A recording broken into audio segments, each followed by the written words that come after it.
Okay, so we're going to call the meeting, the August membership meeting for the Guides Association of New York City to order. My name is Mike Morgenthau. I'm the president of this crazy association. It's nice to see everybody, and it's lovely to be back here out in Coney Island for our annual trip out to Luna Park. For those of you here last year, you know the weather is a lot nicer than it was last year when it was about 46 degrees and raining the whole time we were here. But so it's really nice to be here, and I'm sure many of us have memories of especially those of us who grew up here, have memories of Coney Island. I always think of the first time that I came here with my little sister. I was about 9, she was about 6. We went on the Wonder Wheel. She didn't understand what the Wonder Wheel was. And we went, woof! And I'm surprised she still talks to me, but that's how it goes. There you go. So it's always lovely to be here. Before we dive in, just a few rules of the road for everybody. First of all, if everybody can please silence their cell phones, that would be very much appreciated. Take my advice. There are 2 color-coded badges. If you have a green badge, you are a GANYC member, and you are welcome to speak and ask questions and all those kinds of things. If you have a red badge on right now, my friends, we're really happy to have you here, but our rules state that you cannot address the meeting, but we're happy to talk to you after the meeting if you have any questions and want to pick the brain of myself or anybody else who is a member of GANYC. We would love to talk to you. And other than that, I think that's about it. We don't have a very heavy agenda tonight, but we would like to have a call. I would like to issue a call to approve the agenda. Anybody?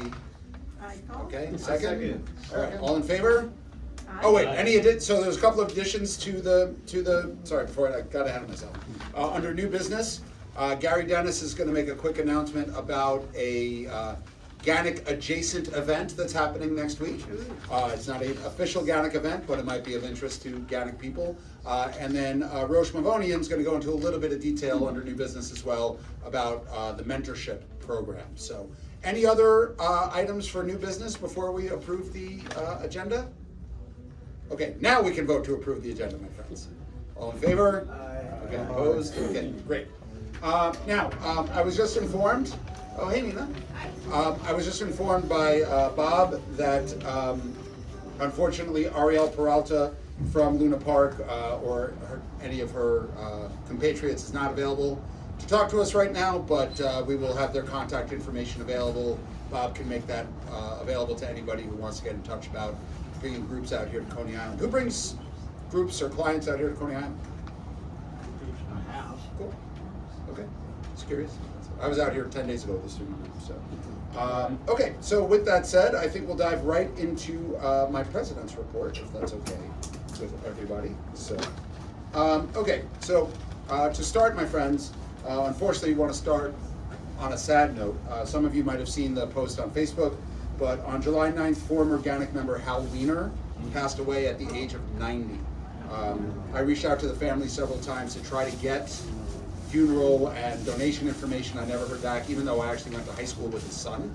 I sent him several messages, and he just wrote, "Oh, that's so nice that you remember my father." And he never gave me any other additional information, but if I hear anything, I will let you know.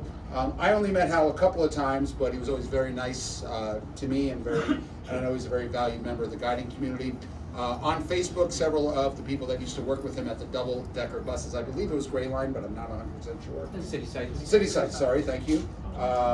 From the post, he was a revered tour guide presence there and just a respected and beloved friend. So may his memory be a blessing, and if you don't mind, we'll just have a brief moment of silence in honor of Hal.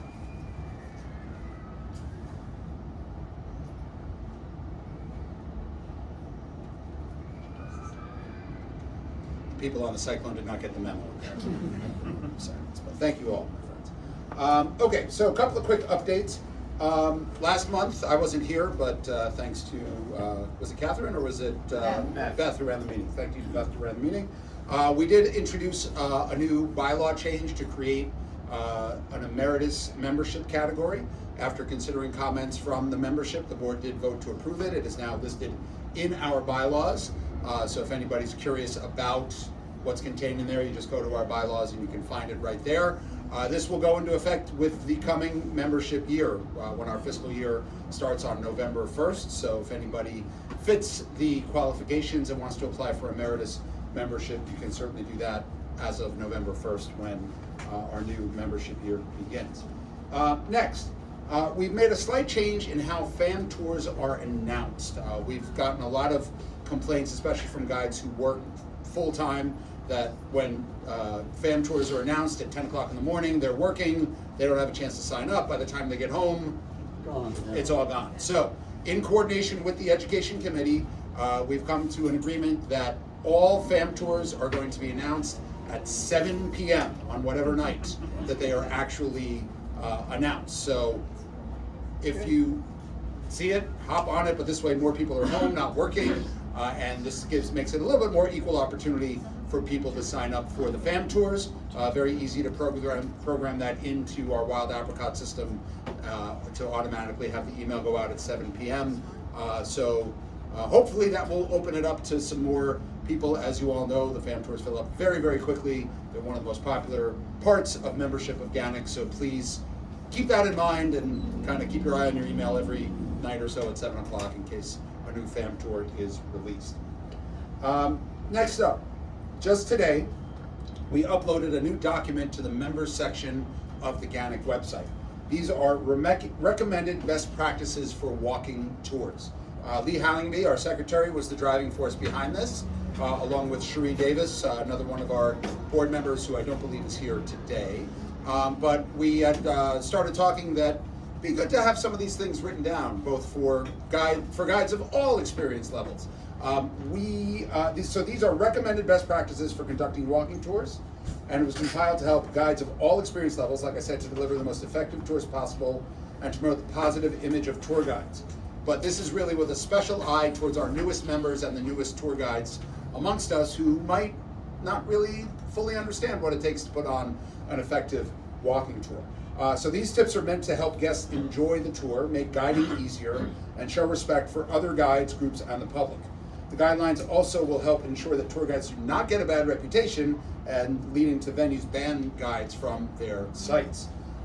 We always want to offer the caveat that if you are working for a tour operator, you should follow their specific practices and rules, but obviously you can use this as a reference point if they're doing something that you're like, oh, that's not really kosher. So, but I want to stress this point, my friends. We at the board do not pretend to be the final authority on how to give great walking tours. So after you review the document, if you have any suggestions, changes, edits, things you think we should take out, the secretary is the one who's going to be maintaining this, so email secretary@ganyc.org. And we very likely are going to have an open forum to discuss this in some more detail, perhaps in the October meeting. We can't do it at the September meeting because it's just way too busy, but perhaps at our October meeting we'll have that. So thank you, Lee, for leading the charge, and I hope everybody here, no matter what your experience level, finds it to be a useful document, and we'll probably work on one for bus tours next. So, okay. Yes, thank you. Now, next up, I wanted to give you a brief summary of the Zoom meeting that Harvey Davidson and I had with the new CEO of New York City Tourism and Conventions, Julie Coker. Some of you might have seen I posted on Facebook, on our Facebook group, asking for potential questions to ask of Julie. So on July 22nd, Harvey and I and myself had a really engaging hour-long Zoom meeting with Julie and also with Kelly Curtin, who many of you know is the Executive Vice President of Membership and Destination Services for NYCTC. Julie started her new position in December, and some members of GANYC leadership have had some informal talks with her at NYCTC events, but this was the first chance we really had to sit down and discuss what GANYC brings to the table for New York City tourism and conventions. We enjoyed a very strong relationship with her predecessor, Fred Dixon. Many of you had met Fred through the years. So this was the first step towards strengthening that relationship. Julie certainly is no stranger to tour guide associations. She was the former head of the destination marketing organizations in both San Diego and Philadelphia, but obviously in New York, both the Guides Association and the DMO are different animals, so to speak. So it was good to have kind of an open dialogue about some topics. So here are some of the things we talked about, and we're going to continue an open dialogue with Julie. She was very receptive, and Harvey, when I'm done, if you have anything else you want to add, certainly jump in. So first we just introduced her to GANYC and its members as the front lines of New York City tourism, and pointed out that GANYC members have the longest and most meaningful interactions with visitors when they come to New York City, which makes us a very valuable partner to what they're trying to accomplish at NYC Tourism and Conventions. We propose creating a separate, more affordable membership category within New York City Tourism and Conventions for GANYC members who'd like to join, but as small independent contractors can't justify the current cost of membership. I know we at GANYC pay $1,400 a year, not a month. That would be rather exorbitant. $1,400 a year. I'm not sure. I think it's a bit of a sliding scale depending on the size of your business and if you're a nonprofit and things like that. So but we know that the cost can be prohibitive. So, hey Matt. Yeah, no, take your time, please. Step on that spit, stick it in. I have to make an entrance. Do you ever not make an entrance, Matt? As long as I've known you.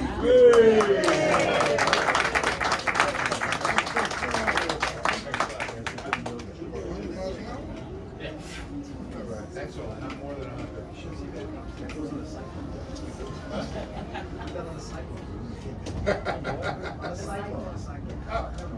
What about on a tight wire? Oh, that's cool too. Whatever you say. Yeah, make a few extra bucks if you want. So, okay, so yeah, so we propose making this this separate category. Julie and Kelly actually seem somewhat receptive to the idea, so we're going to follow up with them. And if it comes to fruition, it might be a model not just for tour guides, but maybe other small independent contractors around the city, perhaps. So stay tuned for that. We also talked to them about crafting a letter. This is actually an idea that Catherine Hill and Harvey were discussing.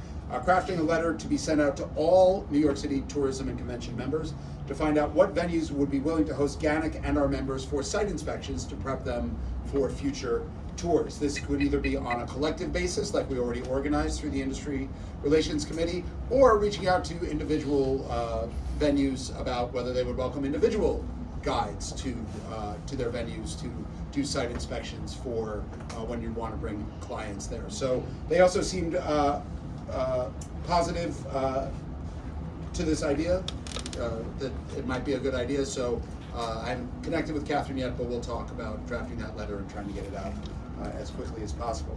The biggest thing that the members asked us to refer there were the scams in Battery Park and the vendors on the Brooklyn Bridge.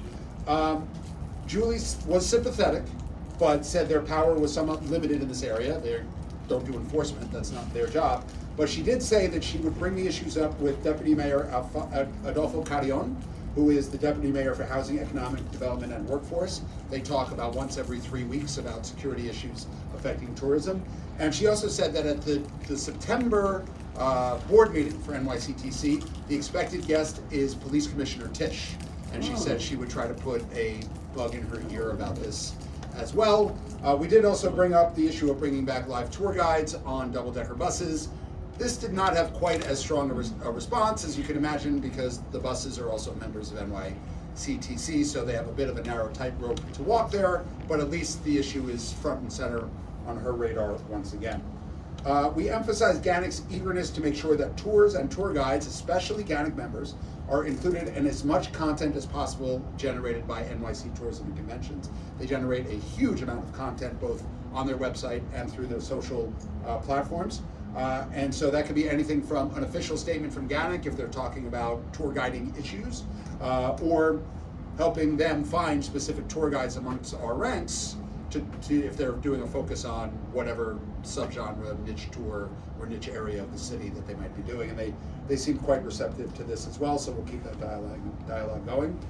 We mentioned that we want to be active members in whatever plans they have coming up for the America 250 celebrations.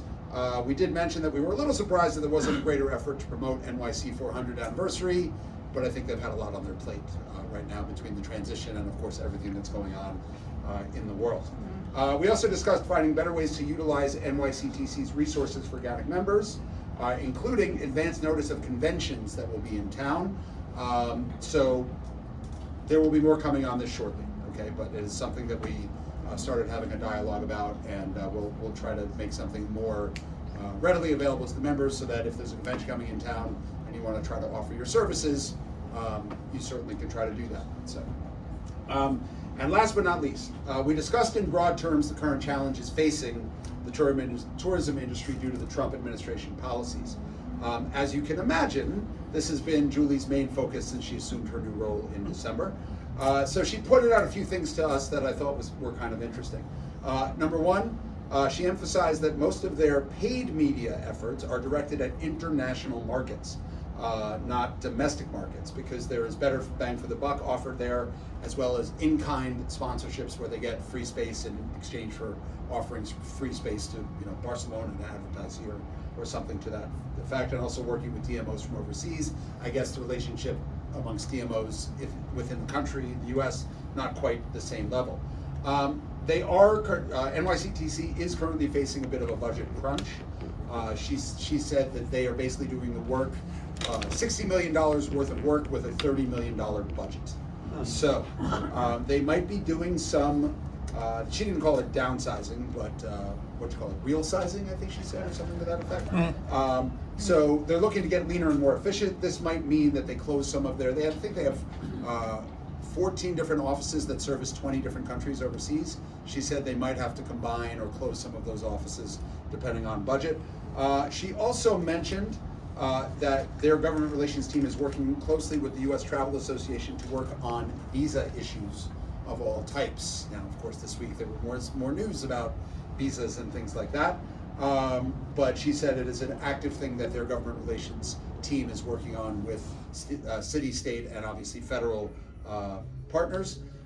She also said that, as of now, rumors of FIFA pulling the World Cup from the U.S. because of political issues are completely unfounded.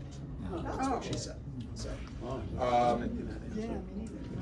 she did mention the projected drop in international tourism that has been documented many times in the media. But she mentioned that, at least as of now, in New York City, hotel revenues are steady. They have not declined.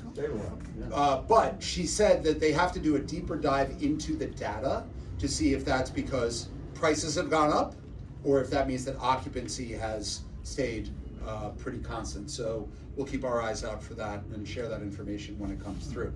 And she asked that wherever possible, GANYC should provide data to them about any changes in revenue or amount of visitors that we're noticing. So more on this in just a minute. But overall, it was a very friendly, very collegial conversation. Julie seemed very receptive to get to know more about GANYC and to find ways for us to partner with NYCTC. And hopefully this is the first of many talks that we'll have with them. I did invite her preemptively already to the award show and said that maybe if she wanted to ever come address a meeting, she would always be more than welcome. So we'll see how that goes. So, Harvey, anything you think I left out that you want to mention? No, I think you were pretty concise in the things that you offered, and we almost spent enough time now equal to the time we spent with Hope. We were on the phone on Zoom for almost an hour, so it was a very productive meeting. So related to that last point, as many of you might remember, during COVID, I was the one who was responsible for launching and managing GANYC's efforts to track canceled tours due to COVID. This was before the world shut down, obviously, then it kind of became a non-issue. We used a Google form where we solicited data from tour guides and tour operators, both GANYC members and non-members, because we thought it was important to get as much information as possible, to have a story to tell to the media. And also, we used those stats to lobby the state to include freelance tour guides and unemployment benefits. Don't tell Jared Goldstein, but I don't think it did all that much. I think he's convinced I handed this to the governor and we got benefits. Didn't quite go like that, but it did. It couldn't have hurt. Let's put it that way. Okay. So now that there's another threat to our industry, the board has been talking. We're going to go back into that document and tweak it for the current threat to our industry and try to start collecting data on whether you are getting tours canceled, whether you are noticing less people on your tours, whether you're noticing a loss in revenue due to the current administration policies. And again, this would be to be able to tell a story when we get media inquiries. I know, Jeremy, you've gotten several over the last few months about the impact of tourism a tourism decline on tours, as well as to provide that information to be a good partner to NYCTC. And last but not least, also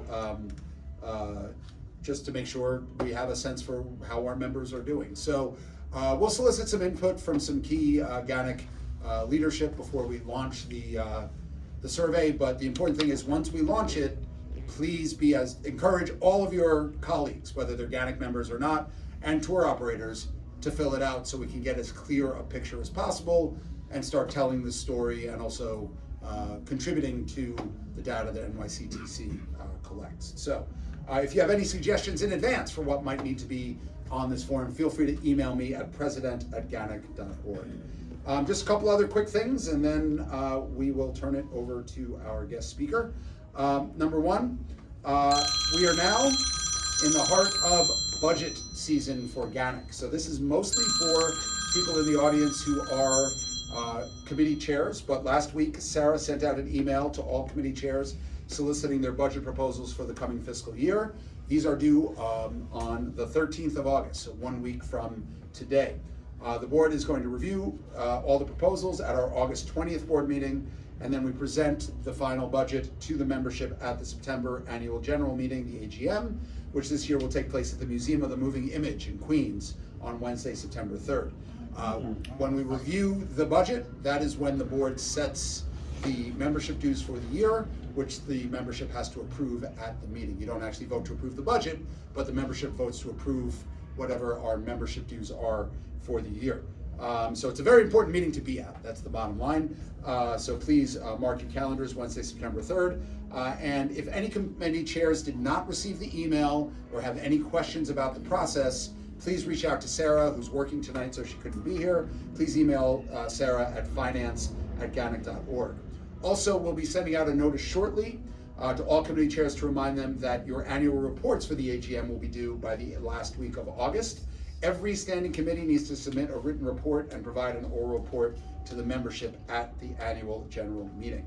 And then the last item is that we do have an election coming up. Our board term is running out at the end of this calendar year.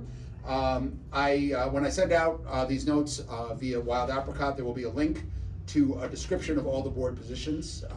So if anybody's considering running for the board, you know what you're getting into.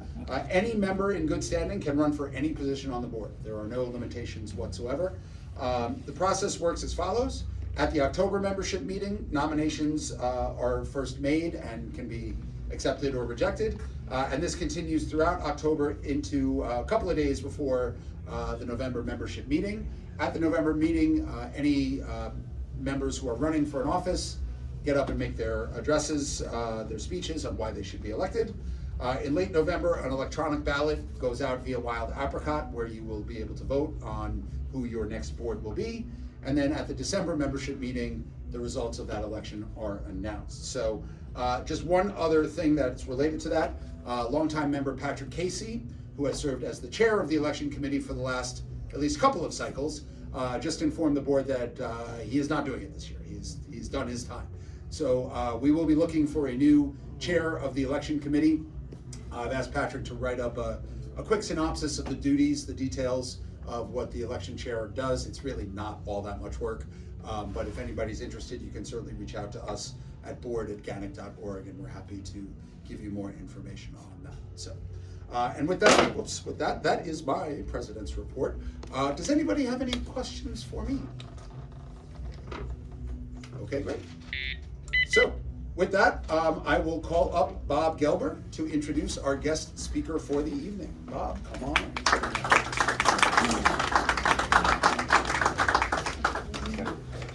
All right, so welcome everyone to Luna Park, our annual summer meeting. I think it's close to 10 years that we've been trying to get here every single year. So it is a pleasure for me to introduce our guest speaker, because we've been trying to get him for almost a year, but our schedules just didn't mesh. And since he wrote a book about related to the Brooklyn Seltzer Museum, I don't know how many of you here went on those fam trips that were offered to us. It is in Brooklyn, and we are in Brooklyn, so this was our match, which we try to do. So, Barry Joseph is the author of the book Seltzertopia, one of the key inspirations for the new Brooklyn Seltzer Museum. Brooklyn Seltzer Museum is dedicated to preserving and promoting the effervescent history of seltzer water, located in the oldest seltzer works in New York City, a local family-run business now in its 4th generation. Tonight, Barry will take us into a deep dive into a celebration of the manufacturing of seltzer, the science of seltzer, and seltzer as a cultural force in New York City and the world beyond.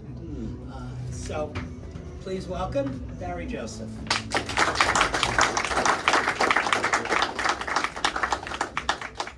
Oh, please keep the lights on. Keep the lights on. I like to see everyone's faces. Hello, gas fans. Are you ready to burn? Welcome to Seltzertopia Live, online, with Barry the Effervescent Jew Joseph, celebrating all things seltzer, egg creams, canned seltzer, bottled seltzer, spigot seltzer. Get ready to grab it and squeeze. Welcome to the age of effervescence. And tonight we're going to talk about seltzer. But first, we have a few things to take care of. First, I'd like to thank Mike and Bob and GANYC for inviting me here. Whenever my family travels, domestically, internationally, any city we go to, we always look for a local tour guide. Afterwards, that experience with them is always one of the highlights. The ability for tour guides like you to help people understand the local stories and to understand it through a personal connection is one of the most powerful ways that people can understand the world and the people who are in it. So thank you all so much for what you do here in New York, and I'm excited to spend some time with you tonight. I'm also excited to be here at Luna Park. With the cyclone behind us, I feel like I'm in Annie Hall. And my family, of course, has come here for years, before the current changes and the changes that are here as well. So I love that. To celebrate, I'd like to take out a little seltzer. Would that be all right? Take out a little seltzer? I always bring a little tiny seltzer bottle with me whenever I give my talks. And so actually, I'll put it up here so more of you can see it. So don't forget it. And I'd love to take a photo with all of you. You look fantastic. Can I do that? Yeah. All right. Got a little seltzer bottle full of For that, you have to come out to the museum. There you go. Right, on the count of 3, say egg cream. 1, 2, 3. Egg cream. That was beautiful. Love it. Thank you. And also, because we're in Coney Island, I'm going to give you all a sneak peek. No one has seen this yet. I'm not going to explain it. At first, I'm going to show it, and at the end, I'll go back and explain it. And you'll see why I want to show it tonight. No audio.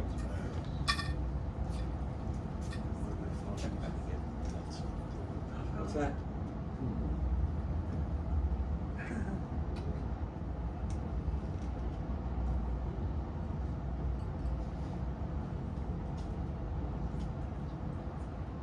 And again, at the end, I'll explain what this is and why I'm excited to be showing it today right here at Coney Island for the first time. All right, so to get warmed up, can we play a quick seltzer game? You guys want to play a quick game? All right, so these are 5 maybe real, maybe fake flavors of seltzer. Your job is to figure out which ones are the fake ones. So if you can't see from your seat, number 1 is the Hallmark Channel's rose flavored seltzer. Number 2 is sparkling CBD seltzer from the brand Ojai, grapefruit flavored. Number 3 is Pickle Rick's Miracle Seltzer, right? Pickle flavored seltzer. Number 4 is from the brand Ugly. It's the cotton candy one with special Holly Yay pricing. And number 5 is Sacred Seltzer with spiked holy water seltzer. So take a moment and think to yourselves which ones you think are fake. 1, 2, 3, or 4, 5. And I'll say each number. You can put up your hands and we'll find out. All right.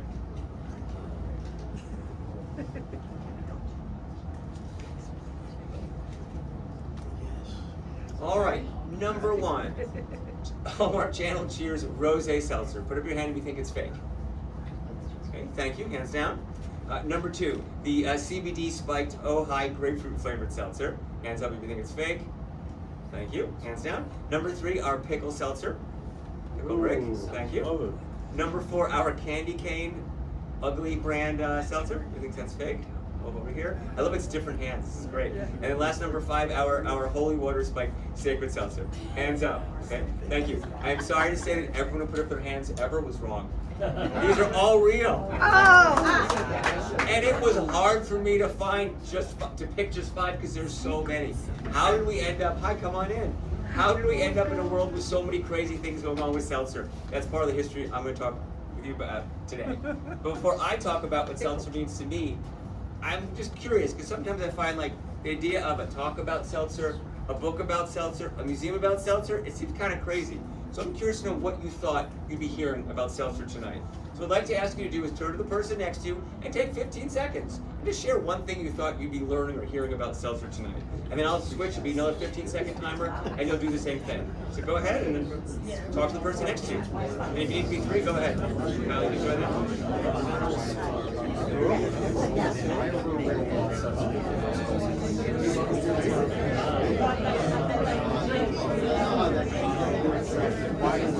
You haven't switched yet? Please switch. We're tour guides. Go left and right. Yeah, you got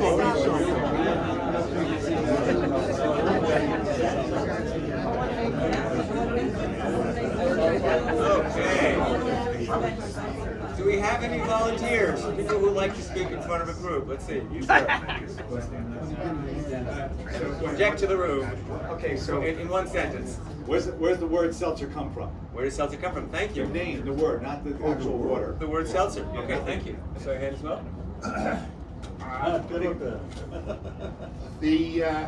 What is the true original formula for the egg cream? Notice the keywords there. True and original. I saw some hands in the back here. In the back. Who first created seltzer? Who first made seltzer? I saw a hand in the back here too, I think. No? Did I make it up? All right, over here. Is there a standard before it can be called seltzer? Is there a standard before it can be called seltzer? Question? Anyone else? Oh, I got one. Yep. Who invented the egg cream? Who invented the egg cream? Which president loves seltzer? Which president? Does that imply there's only one president who loves seltzer? I promise you, before the end of tonight, I will show you at least one politician who loves seltzer. These are all excellent questions. I will try to address most of them, and any I don't hit, if there's time at the Q&A at the end, I encourage you to bring them up. All right? So that's what you were thinking about seltzer. How did me, Barry Joseph, get here today? What led me to preach the gospel of seltzer? Over the years, over the past 2 decades, I've become known as the effervescent Jew, the seltzer man, not a seltzer man, I've never delivered seltzer, but the seltzer man. If you have a seltzer question, call Barry Joseph. Ring, ring, it's the Wall Street Journal. Hi, it's All Things Considered. It's CBS Morning News, and we need to talk to you about seltzer. Seltzer has been around for centuries, of course, but more people are drinking it today than ever before. This sparkling popularity is coming at the expense of traditional soda brands like Coca-Cola, Pepsi, and others.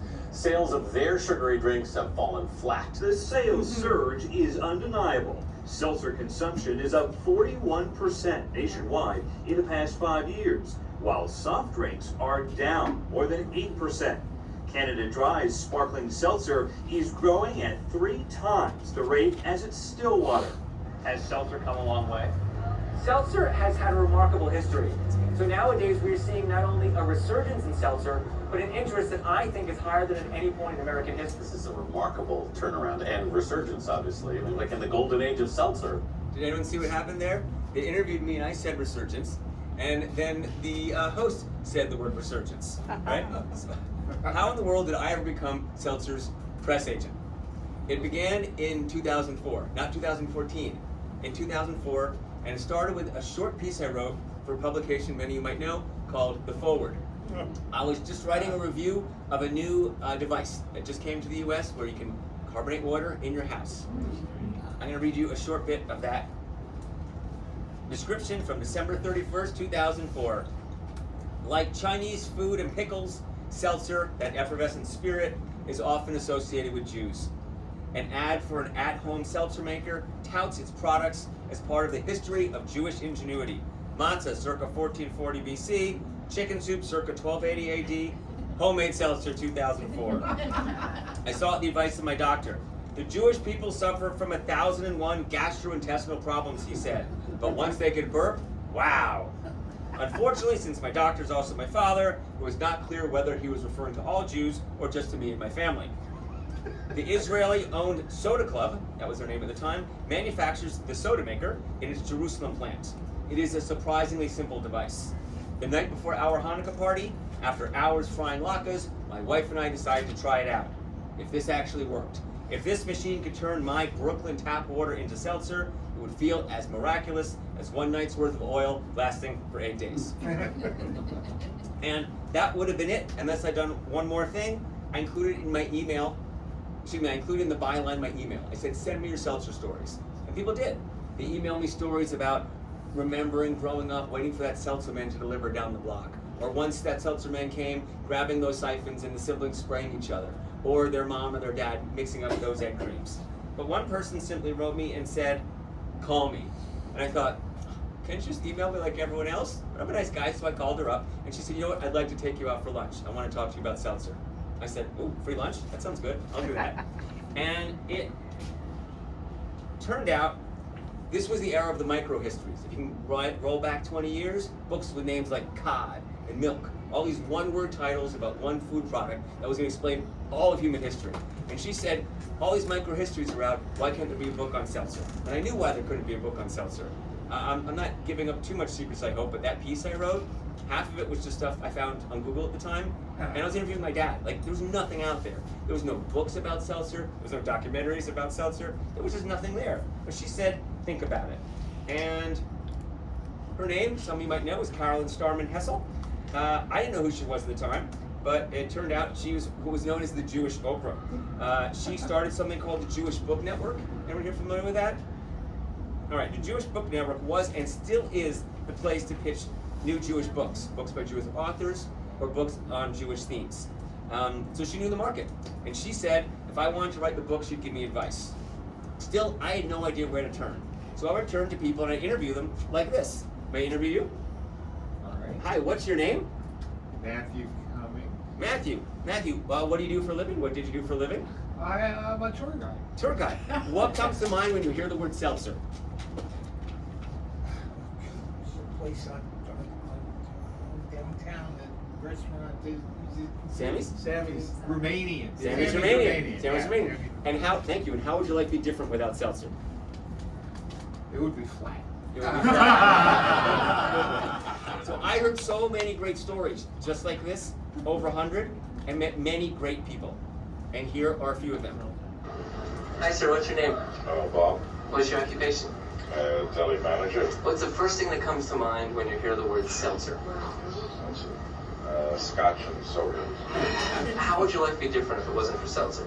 I'd be a little drier. Hi, what's your name? Hi, Nancy Carp. What's your occupation? I'm retired Chautauquan. If it weren't for seltzer, how would your life be different? Well, I wouldn't have watched all those good TV shows where they sprayed each other in the face. That's about it. Hi, what's your name? Simple Abashir. What's your occupation? Taxi driver. When you hear the word seltzer, what comes to mind? I mean, I like salsa. It's good. It makes my stomach feel better. You know what I'm saying? Like always, yeah, always makes my stomach comfortable. When I eat like spicy food and stuff, I drink it. Hi, what's your name?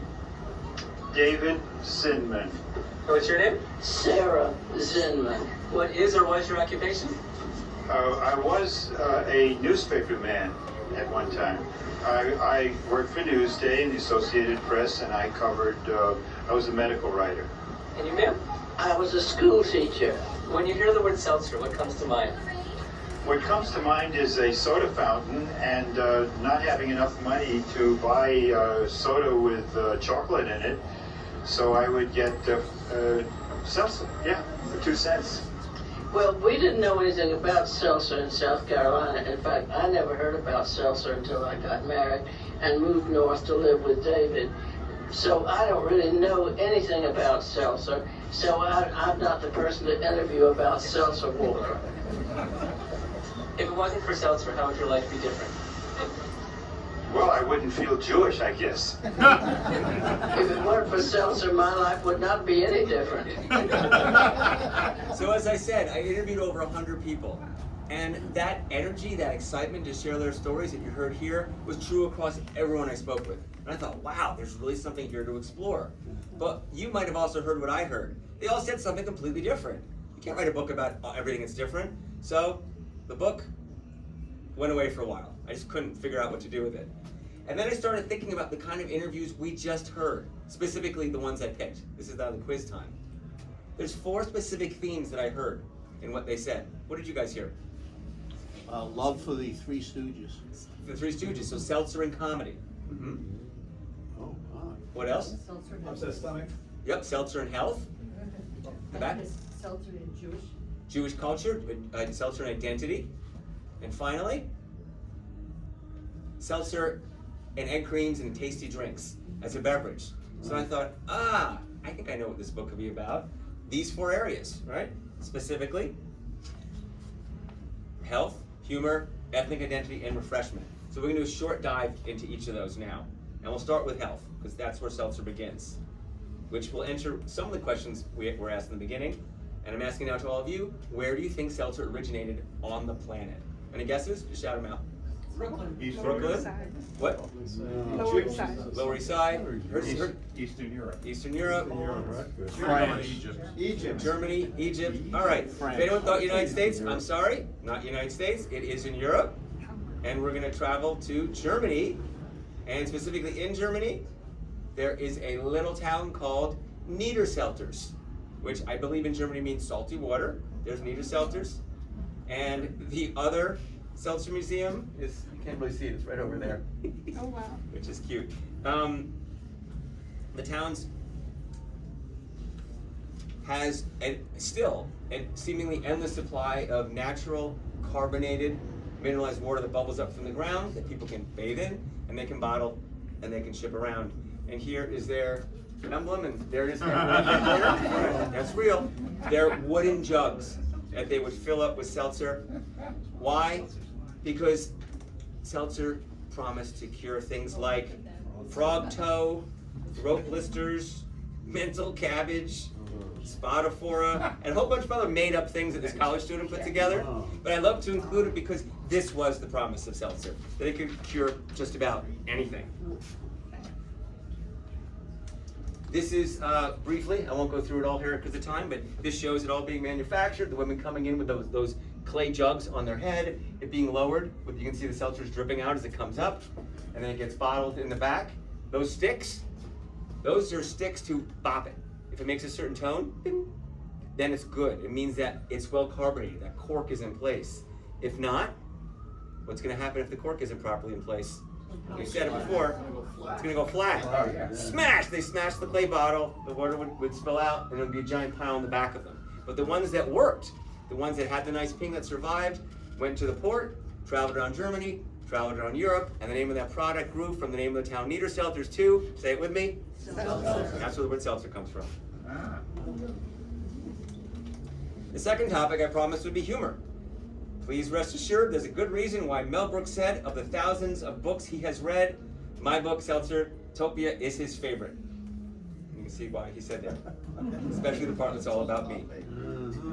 So yeah, while exploring the medical connections, I also learned about the history of seltzer siphons in comedy, like the Three Stooges, Mary Tyler Moore, and more. Let's take a very quick tour. Here's some Three Stooges action.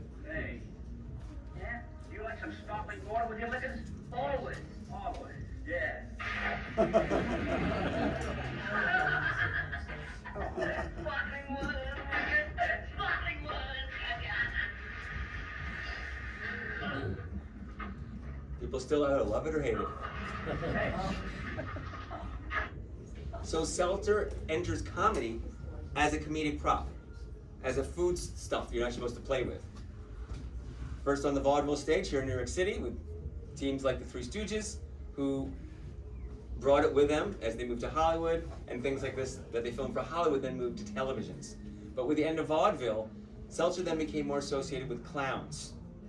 My next clip is also about a clown, the death of a clown, from perhaps the most popular episode of the Mary Tyler Moore Show. And if you didn't go oh, notice the people who did, because they're going to say something very strange in a few moments. Just say something short and simple and warm. You can do it. Ladies and gentlemen, sad news. One of our most beloved and distinguished, most personal friend of mine is dead. I remember Chuckles used to recite a poem at the end of If you know the poem, feel free to say it with him. It was called The Credo of the Clown. I'd like to offer it now in memory.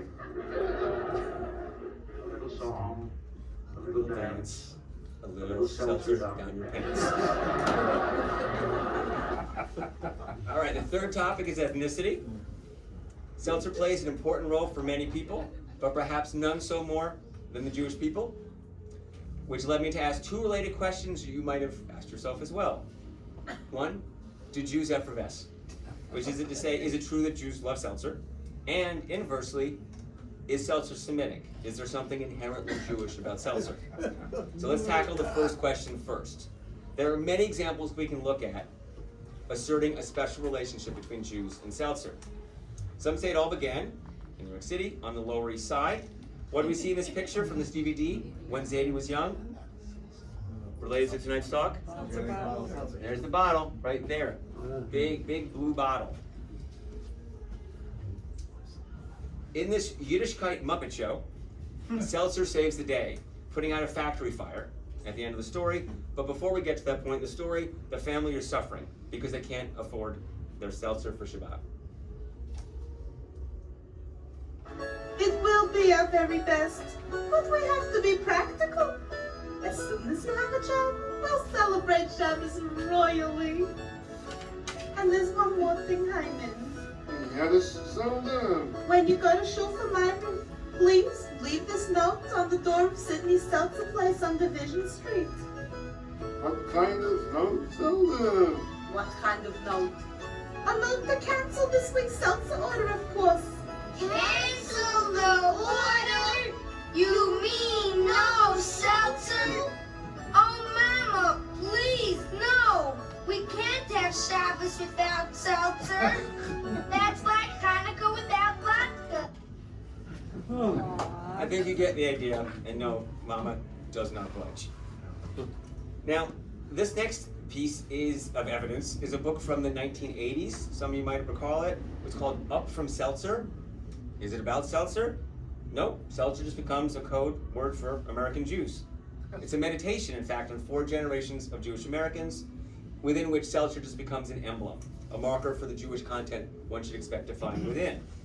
The whole book actually is just these 4 images repeated on every page with a different topic to explore that topic across the 4 generations. And as we go through the book, we learn to know things about these 4 generations. So, for example, we start in the upper left with the first generation of Jewish Americans, a stereotypical immigrant couple dressed like they've just left the shtetl and are still in shock. Their world was that of When Zadie Was Young, which we just saw. By the time we get to the lower right, we have learned that this 4th generation, the one who wrote the book, I presume, are, quote, from reading the book, happy hippies living in a tent on an all-organic commune in Vermont. They sport identical exploding Jufros and dark sunglasses. No signs remain of their immigrant, impoverished Jewish roots. They are thoroughly delighted to have left behind everything their great-grandparents in the upper left represented. And what would that be exactly? Well, the book summed it up in one word at the top, seltzer. Now, one page does include seltzer. It's under, you can see at the top, Jewish beverage of choice. In the upper left, we see that the first generation drinks seltzer for 2 cents plain. And the lower right, the 4th, Perrier for $2 fancy. The author thought Jews were escaping their seltzer heritage, but the joke was on him. With Perrier came a revival of interest in seltzer, not just for Jews, but across America. So yeah, Jews effervesce. The Jewish people have an affinity for seltzer. It lives deep within the stories we tell about ourselves. But is seltzer Semitic? To answer that, I explored all the reasons why people said Jews drink seltzer. Jews were in the seltzer business, seltzer's kosher, Jewish food's heavy, and you need some assistance afterwards. And on it went, and after a while, please forgive the pun, the reasons all fell flat. Then I realized I was doing it all wrong. I should not have been looking at why Jews drank seltzer. I should have been looking why everyone else stopped. And at last I could learn if seltzer was inherently Jewish. Seltzer, mineral water, carbonated water, it was once consumed by everybody. So what happened? Well, everyone stopped drinking seltzer because they started drinking something else after World War II. What was that? Coca-Cola. That's right. And so, and other sodas, Pepsis and others. Good. After World War II, to be an assimilated American meant to treat certain areas of consumption as lifestyle choices. To be an American meant to drink Coca-Cola. Jews assimilated too, but held on to their culinary traditions perhaps longer than others. And at one point, they could look around and saw they were the only ones still drinking seltzer, while most others had forgotten. So for many, seltzer means Jews. In 1958, Harry Golden's book, bestseller on the New York Times, For 2 Cents Plain, became an instant bestseller. There's seltzer again in the title, For 2 Cents Plain, and right on the only image. Is it a book about seltzer? No, again, it's about Jews on the Lower East Side, and it's a nostalgic look back. And in it, he wrote this. On the Lower East Side of New York, there were many traditions which we associated with the Jewish civilization, until some of us began to read the literature of the world. Many things were not Jewish at all, but they were part of the tradition of all mankind. And a modern scholar said something similar 60 years ago. Judaism's material culture, the things produced by the culture, is littered with old technologies long abandoned by others. Those technologies were usually not invented by Jews, they became Jewish because everyone else moved on. So yes, the Jewish people have a special relationship with seltzer, Jews effervesce, but is seltzer Semitic? I think the answer depends on your lens. If you're looking at the last century in America, then yes, it became Jewish because everyone else moved on. But if we broaden our lens across both time and space, then I think we see, as Harry Golden points out, that seltzer is a tradition that in fact belongs to the world. So seltzer is healthy, funny, and loved by Jews. It also tastes good. It especially tastes good when you add chocolate syrup and milk to make egg creams. Okay, but what brand of syrup do you need to make an egg cream? You bet. You bet, that's right. You bet chocolate syrup. But I bet what you don't know is what egg creams have to do with Playboy magazine and Mel Brooks. Well, in this 1975 issue I just showed, in a long interview with Mr. Brooks, he said, when asked, how did you mix an egg cream growing up in Brooklyn as a boy, he said, first you gotta get a can of Fox's You Bet chocolate syrup. Take a big glass and fill up 1/5 of it with You Bet syrup. Then add about half a shot glass of milk. And you gotta have a seltzer spout with 2 speeds. One son of a bitch bastard that comes out like bullets and scares you. One normal, regular person speed that comes out nice and soft and foamy. So hit the tough bastard, the bullets of seltzer first. Smash through the milk, into the chocolate, and chase the chocolate furiously all around the glass. Then, when the mixture's halfway up the glass, you turn on the gentle stream, and you fill the glass with seltzer, all the time mixing with a spoon. Then taste it, but sit down first because you might swoon with ecstasy.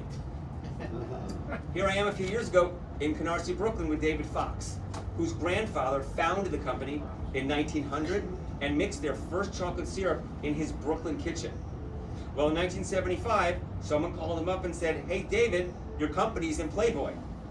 He decided to do 2 things. First, he went out and bought a copy for all of his employees. Second, he decided to write a letter. And I happen to have it right here. Would you like to hear it? Yes. It was a letter to Mel Brooks. He decided he would be humorous. February 7th, 1975. Dear Dr. Brooks, I've just finished reading your brilliant and most timely critique of the medicinal uses of Fox's You Bet, the all-healing elixir. By way of congratulating you on bringing to the attention of the medical profession, as well as to all laymen, this ancient of Hebraic potions, we wish to maintain the supply in your apothecary jars. If you would be so kind as to forward your address to the writer, we will send via eyes-only mail enough product to keep you supplied knee-deep in bubbly creams. Very truly yours, H. Fox & Company, Inc., David Fox, President. February 7th, 1975. Mel Brooks has not 1, but 2 movies out that year. Big giant article in Playboy magazine. Is he going to spend time to write to some syrup manufacturer in Brooklyn? Yes, he is. February 7th to February 26th. Whoops.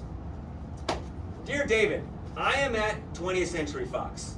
Uncle Joe was a furrier for I.J. Fox, and now I get a letter from David Fox of H. Fox & Company, makers of that dark ambrosia, commonly referred to as Fox's You Bet chocolate. It means something. I don't know what, but it means something. Anyway, I thank you for your kind offer. Money, diamonds, jewels I could refuse, but never a couple of jars of You Bet chocolate. Send it to me quick, now. Milk and seltzer are waiting. I thank you from the bottom of my heart, and I remain your obedient Jew, Mel Brooks. Okay, that was 4 decades ago. Today, most millennials don't know from egg creeps. When they think of flavored seltzer, they're less likely to think about 2 cents plain, You Bets, or a cherry lime Ricky. What often comes to mind is a product like this. Turns out, though, not everyone knows how to pronounce it. Luckily, I have this primer we can use. From Jimmy Fallon. Ron Bell. Hey, Jimmy, it seems like no one knows how to pronounce the sparkling water LaCroix. Is that true, or is it just me? You know, I've always thought it seemed hard to pronounce, too, so we did an experiment. We sent our writer, Arthur, down to the street to ask people about LaCroix sparkling water. So we had him pronounce it differently each time to see if they would notice. Check it out.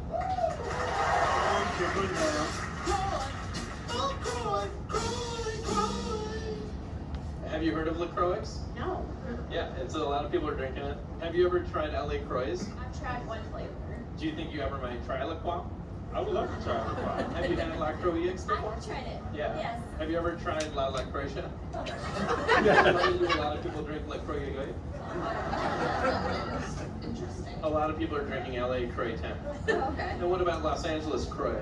Love it. Have you heard anybody talking about the choo-choo? No. What is your favorite flavor of La? Have you ever had this one before, the LOL Clowns? Heard of it? You think you'll ever try the Crunks? I probably will now. Have you ever tried Little Crud Boy? Yeah. We were talking about Le Color Courage Soy.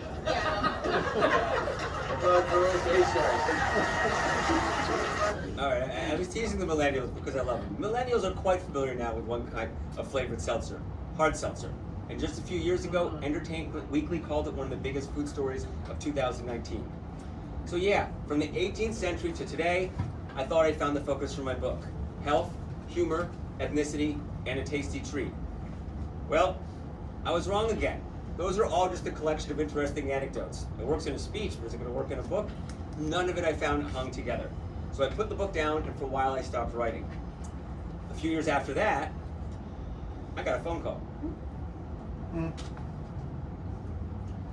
This gentleman's name is John Seekings.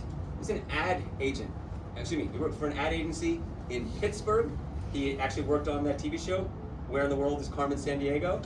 And suddenly, he found himself owning the oldest continually running seltzer works in the country. It's 120 years old. That was rather unusual. He thought it would be something he could do on the side. It took over his life. And he called me because he needed help. What kind of help from me? On the top of the seltzer, yes, it's a toy, it's plastic, but if it was real, it would be made of tin. He needed the mold to make more. He had all these bottles, and he needed some heads. Of course, I had no idea, but we spoke for hours. And that's where I realized what my story had been missing. That human interest angle that could tie it all together. Why should the reader care about seltzer? Well, for the same reason that someone who was in marketing, who didn't grow up with seltzer, now suddenly was fascinated by a 120-year-old history of a seltzer works that he was now running. Perhaps his trip into Seltzertopia could mirror my own. And that turned my dry history into a nonfiction book that moved like fiction. Along with John in Pittsburgh, I met other seltzer men and women from all around the country. Walter Backerman in the lower left, who's still delivering today. Alex Gomberg, who at the time was the youngest seltzer man in the country. He was maybe 26. And Eli Miller, who at the time was the oldest. And he passed away a few years ago.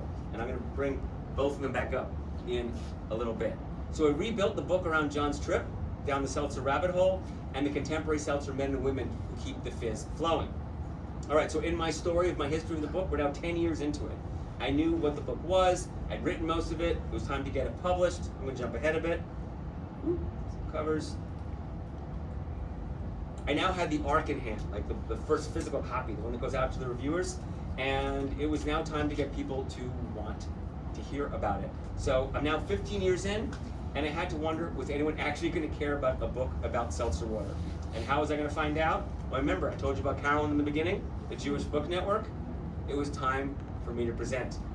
The Jewish Book Council Network was described by the New York Times as a combination of the Gong Show and speed dating. It is true. It is definitely one of the craziest things I've ever done. Here's how it works. There's over 100 locations around North America, JCCs, temples, book fairs, libraries, they all sign up. And pre-pandemic, they'd all come to New York City for 1 week to hear from 250 authors. All the authors speaking to the same people in the room. We get 2 minutes, not a second more, to make our pitch. You can't pause for a laugh. I love hearing you guys laugh, but if it was then, I'd have to just keep going. You can't make a dramatic pause. Then afterwards, each location tells the JBC who they want to come present and sell their books, and all your flights are covered. All your hotels are covered. It's an amazing deal. I spent months preparing for my 2 minutes. I couldn't run a second over. And then I get up. In my group of 50, who's the first one to go? Dr. Ruth. I'm the shortest, she said, so I go first. But the rest of us were alphabetical by last name. 50 of us sat in a row, and one by one they got up, and that empty speaker seat got closer and closer to me. People were talking about their books on the Holocaust, their books about their uncle who worked for the Mossad. Was anyone here going to care about seltzer water? And then it was my turn. Everyone turned to my page, and I hear, up now, page 111, Barry Joseph. And then the timer began. Welcome to the age of effervescence, Seltzertopia. It's not so much a place, but a state of mind. Get ready, it's quiz time. First question, who am I quoting and on what topic? Psychologically, it is the opposite of circumcision. It pleasurably reaffirms your Jewishness. Mel Brooks on the egg cream. Second question, raise your hand if you enjoy a cold glass of seltzer. Thank you. I spent over a decade asking scores of people like you one question. How would your life be different without seltzer? The response is, I'd feel less Jewish, I'd miss the Three Stooges, life would feel flat. And that, my good people, is what Seltzertopia is all about. That passion and where it comes from and why it's taking America by storm. You all come from communities filled with people who drink seltzer or know someone who does. And a few of them know the stories told for the first time in Seltzertopia. We'll explore such topics as how seltzer changed from medicine for the elite to refreshment for the masses, and the crucial role played by Jewish seltzer men and women in that process. Whether Israel used seltzer siphons as a weapon in its war of independence. How Jewish comedians used seltzer to create a century of carbonated comedy. How modern debates about mixing an egg cream reflect the dynamic role of American Jews in the 21st century. And why do we think seltzer's Jewish anyway? And is it? In the end, my book on seltzer is all about the human side of its more than 200-year-old history. Bring me in, and I can promise you, whether seltzer lover or hater, by the time I'm done, everyone will feel the fizz. I'd like to end with an original poem. Seltzertopia, in your face, putting big soda in its place, spreading carbonation across this nation, filling our cups with the crisp sensation. Pow, the bubbles burst on my tongue. Who knew water could taste so fun? Whew, thank you. Oh, wow, I still got it. And just like this, when I was done, people clapped, and they applauded, and then it was time to go home and find out if anyone actually cared. Were they going to bring in the author of the book about Israeli War of Independence, about the Holocaust, or the book about seltzer? Well, my presentation to you now is number 43. So something I did hit, and so since 2018, I've been talking about seltzer. All around the country, all around North America. And the reason why I'm here today is not because of any of this, but the magical thing this led to right here in Brooklyn. Alex, in the middle, who I said was the youngest seltzer man in the country, he's still in business. And when his dad, who he was partnered with, and his uncle retired during the pandemic, they moved from Canarsie, which also had beer and also had beverages, to just focus on the Brooklyn Seltzer Boys, a new brand around their seltzer business that had started in 1953, but now in East New York, in Cypress Hills. And when I walked into that space in 2022, and I saw his design aesthetic, but how he prepared things for people to look at, his interest in working with local school groups, and my background, not just in seltzer, but in museum design and education, I said, Alex, do you want to make a museum? And he said, yeah, let's do it. Brooklyn Seltzer Museum. 2 years ago, this month, we opened. New York Times gave us, I'll take the plus.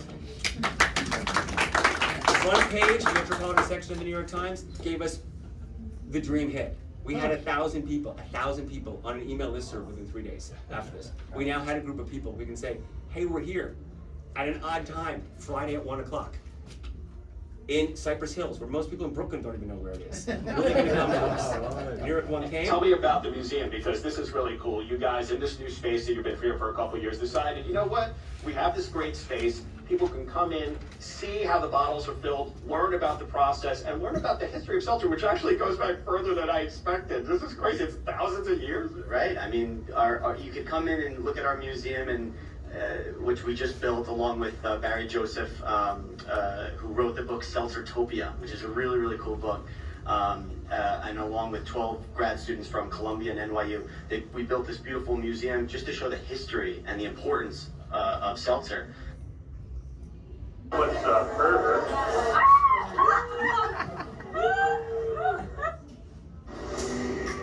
Do that. This is Open House New York. So we work. Can't talk about this. We work with graduate students to develop the exhibits. There's a seltzer timeline, 3D models, videos with seltzer customers, old machines to play with, and yeah, a spritzing station. In March of 2024, let me skip that. We have all sorts of tours. We have the guided tour in person, private and public. We have a mobile tour we launched last week on the Bloomberg Connects. We have a virtual tour. It's a 360 space you can explore on the website. And we're just about to launch telepresent tours as well. We also, well, let me stop there for a moment, stop on there. And what we need to do for us to grow and expand, to open up for more days of the week, is move beyond me as a tour guide, Alex as a tour guide, and his dad as a tour guide. We need tour guides who will be our other tour guides, who aren't me or part of the Gomberg family. And part of why I wanted to speak to all of you tonight is to let you know we're looking. There's no job description on the web somewhere. If you're interested, I want you to contact me.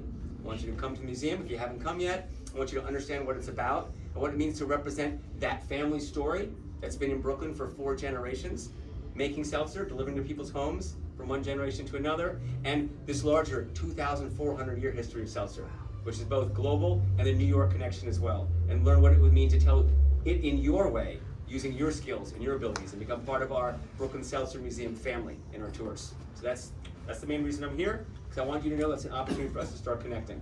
You should also know we also do events. Some of you have been to it. Put up your hand if you've been to the Brooklyn Seltzer Fest. Thank you. And some of you volunteered for it. It was over 600 people, sold out in advance, 6 hours of seltzer programming. It was crazy. We thought maybe 200 people. And the center of it is the Egg Cream Invitational, where seltzer soda jerks come from around the country to compete to make the best egg cream. Brooklyn Pharmacy here is at Cobble Hill, Carroll Gardens. They won this year. Carroll Gardens. And yes, what is this in the bottom? The Seltzer Men by Ken Rush. I told you, I promised at the end, I was going to talk about, one, what this video is for and why I'm talking about it here. And I also told you that Eli Miller, the older seltzer man in the country, I would talk about him again as well. And they're both connected here. When Eli passed away, Alex absorbed his root.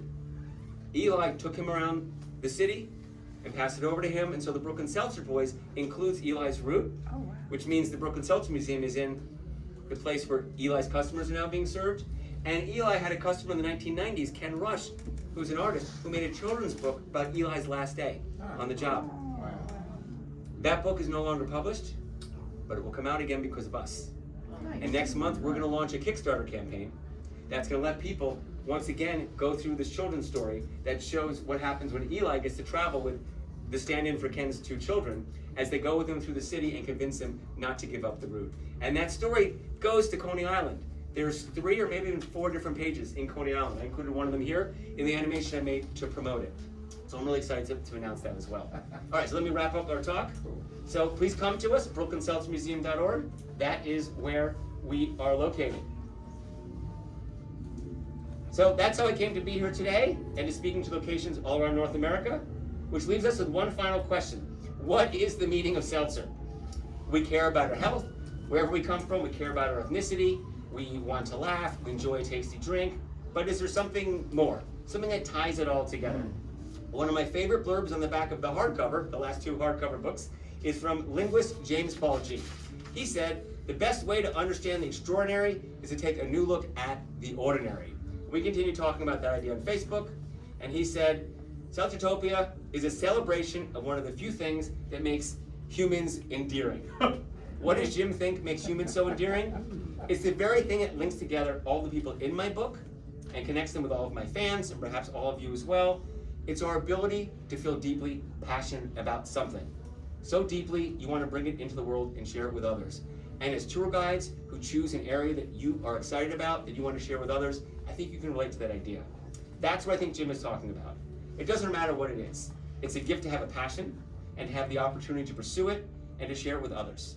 So thank you for letting me share this gift with you tonight. When I do book signings, I write in, find your fits.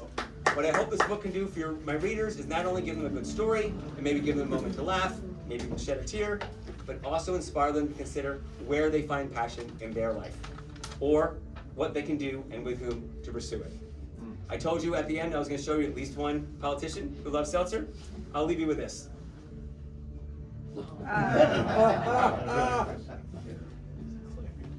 Thank you, Mr. President. Now, today, we drink seltzer. Thank you, Senator, for reminding us that before politics, before anything else, we drink seltzer. Thank you so much. Thank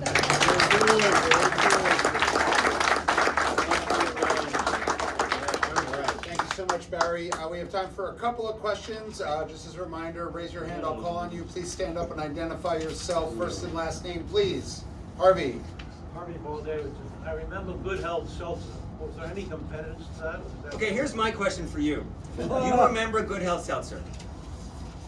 I learned in my research that Good Health Seltzer was the union for the seltzer men. Other people tell me, no, it was a brand that I received from a company called Good Health Seltzer. And I can't figure out those two. And I've been trying to get to the bottom of it. When you ask me about Good Health Seltzer, are you talking about the union or a brand of seltzer that on the side of the bottle said it was from Good Health? The brand. So here's the thing. The seltzer men would get a label they can put on the top to say this is a union seltzer. So even if the brand wasn't Good Health, it might have had that. But I'm getting a sense that maybe it evolved over time to become a company and someone just took it. Do you have any idea? No. That makes two of us. Thank you for asking the question. Also, I noticed that some bottles are colored blue Yes. and green. Yep. Did that mean anything, the coloring of the So the bottles all came from Czechoslovakia, except for a small handful. Right. The ones you usually see in the US, the larger numbers tend to be clear. There's also blue and pink and yellow and green, all sorts of things, and of course different shapes as well. If you see a pink one, it's probably from France. The blue ones and green ones you can find here as well. They were created in Eastern Europe. They would travel over here and they would get etched on the side the name of the company, like Good Health, that was distributing it, or whatever Alex Gomberg's family's name was. And then in the tin itself on the top would then be marked the name of the seltzerman who's doing the route. Because that bottle's like 80, 100, 120 years old. The company is probably gone also, but the seltzerman who would buy the route, just like Alex got it from Eli, could change it on the tin. So you have on the bottom, made in Czechoslovakia for the bottle, on the side, the company that made the seltzer, and then the tin, the person who delivered it. So whenever we show the seltzer siphons, we say it's history written in glass. Deborah. Hi. Kind of two questions. I guess I'll stand. The easy one. How often would the deliveries occur? Daily? Would people have different contracts? Great question. Was anyone here of an era when they can remember the seltzerman going into their building? I do. How often did seltzer come? Once a week. Once a week. Once a week. And wood cartons. Wood cartons, yep. And so that was to his house. To his neighbor, the next day was someone else delivering to those neighbors. And the next day, the one who doesn't have them but has the other group in the building. So seltzer was delivered all the time back in the day. I grew up where they delivered milk in the mailbox, but we didn't have seltzer. It wasn't here. My other question is, I know the theory of the name, how egg cream got its name, the chocolat creme. Do you have another theory that you prefer? Thank you for asking that, because I can mention it Morris, in my book. yeah. I have an entire chapter on egg cream, because it's that complicated. The key thing to know is that there is no one answer, and everyone debates it. The answer is, it's debatable. Right? So, and there are many people who say, I have the original recipe, my family has the original recipe, we've never given it to anybody. Which I think, well, if that's the case, what is everyone else making? All of these assertions. My frame for the whole thing, I might be right, I don't know, can't prove it, is that eggs and cream were never in an egg cream, but they were made at a time where, if you think about being on the Lower East Side, there were probably 73, we have in documentation, different soda fountains in this small little area. Every corner had a soda fountain. They were all competing, and I'm on this corner, I'm competing with the other 3. I gotta get them in. So they were constantly innovating different ways to mix things with seltzer. This was a time period where it was not uncommon to have drinks made with eggs. It gave you protein, and there was, if you were a new soda jerk, you would have the egg section of your book. You can go to Google Books, and you can get a guide, and you can see them there. So imagine a time when it was common to have eggs, and you're in a community that can't afford it, and you want to be able to sell something that's going to be getting people to your location and not the other 3.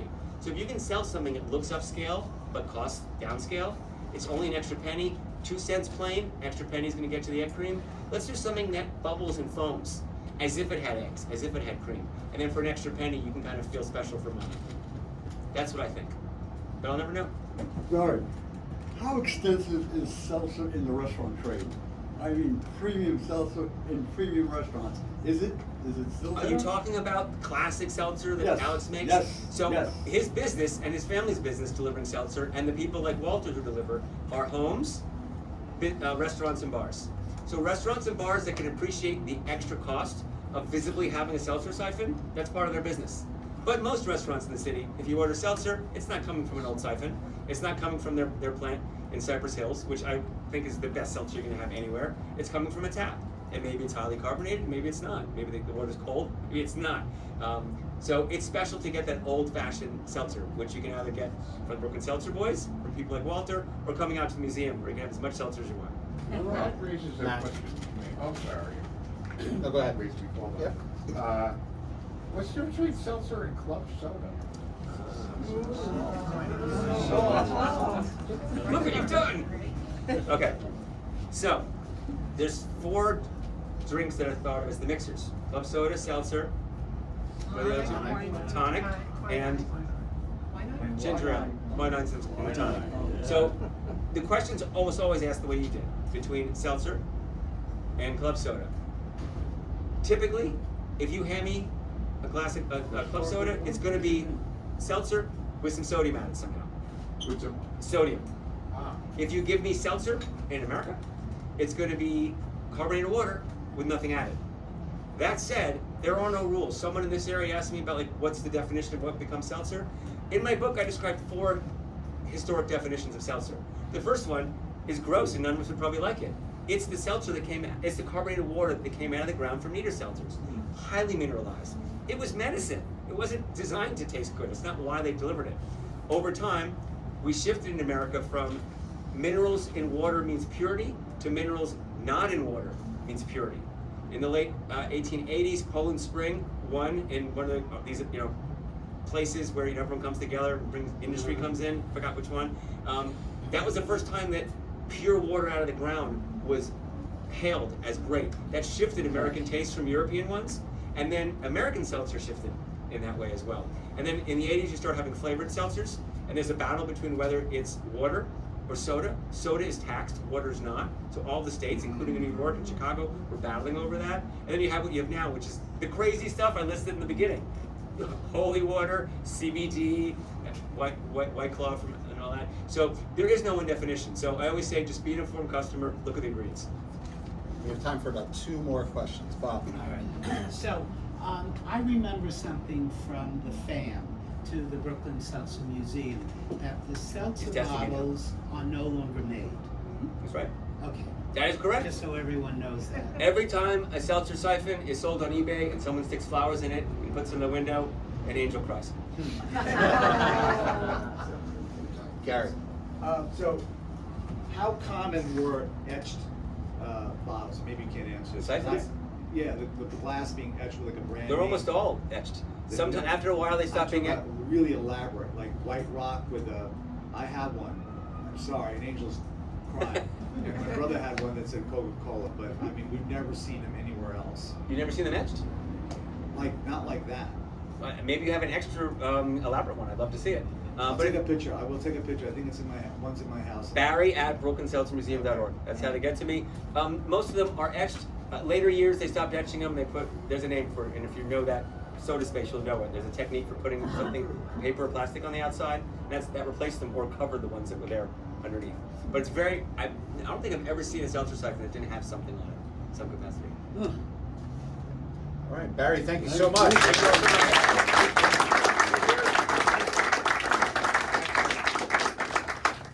Okay. So, we are going to move on to our committee reports. We only have 3 this evening.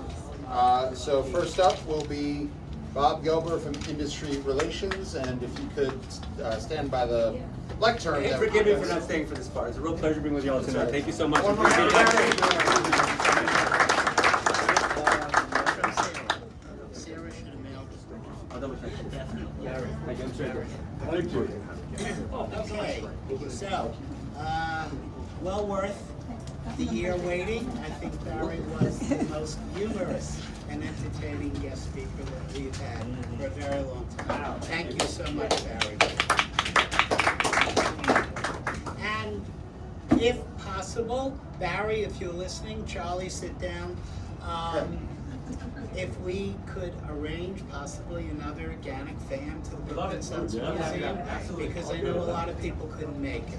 So I'll be in touch with you. All right, so anyway, one of the important things that Industry Relations was involved with this month, of course, was the meeting that I'm not going into because Michael discussed it. Michael Harvey Davidson with Julie Coker, the new head of NYC-TNC. But I'm glad that we were part of it. I was working, so I couldn't. And Harvey always takes care of that.